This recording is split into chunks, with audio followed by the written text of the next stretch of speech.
Pandian stores இருக்குல்ல, அடுத்து வர எபிசோடில் நம்ம மீனா இருந்துட்டு தக்கமயில பார்த்து முறைச்சிக்கிட்டே இருக்காங்க. வேறு வழி இல்லை அம்மா, நான் போய் மீனா கிட்ட பேசிட்டு வந்துடுறேன் அப்படின்ற மாதிரி சொல்லிடுறாங்க. அந்த வீட்டில் இருக்கிறவங்க எல்லாரும் நம்ம மேலே கொள்ள வெறியில் இருக்காங்க.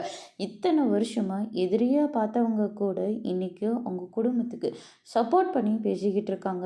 இந்த மாதிரி நேரத்தில் நீ போய் அங்கே வாயை கொடுக்கறது எதுக்குமே சரியாக இருக்காது. வேண்டாம் மயிலு, அமைதியாக இரு அப்படின்னு சொல்லிட்டு பாக்கியம் சொல்லிக்கிட்டு இருக்காங்க. அதுக்கு அடுத்து தான் மீனா ராஜின்னு சொல்லி கூப்பிட்டுட்டு இருக்காங்க.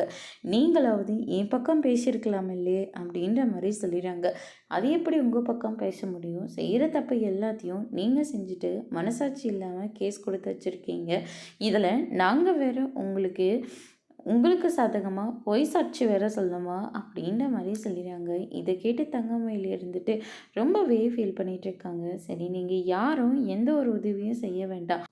பாக்கியம் இருந்துட்டு என் பொண்ணை எப்படி அந்த வீட்டில் வாழ வைக்கணும்னு எனக்கு நல்லாவே தெரியும் அப்படின்ற மாதிரி சொல்லிடுறாங்க. மயிலக்கா, ஒரு விஷயம் சொல்கிறேன், தப்பாக எடுத்துக்காதீங்க. உங்கள் வாழ்க்கையை வாழ வைக்கிறதுக்காக உங்கள் அம்மா இது எல்லாத்தையுமே பண்ண கிடையாது.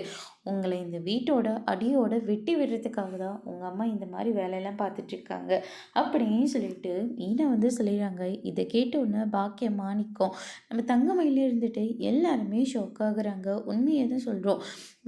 நீங்கள் தான் தப்பு பண்ணீங்க, மன்னிச்சிருன்னு சொல்லியிருந்தாலே பரவாயில்ல. அதுவும் 80,000 நகை போட்டு அந்த நகையை திருப்பி கேட்குறீங்க பார்த்தீங்களா, அதில் தாங்க எனக்கு ஒரு விஷயம் இடிச்சுக்கிட்டே இருக்குது அப்படின்ற மாதிரி சொல்லிடுறாங்க.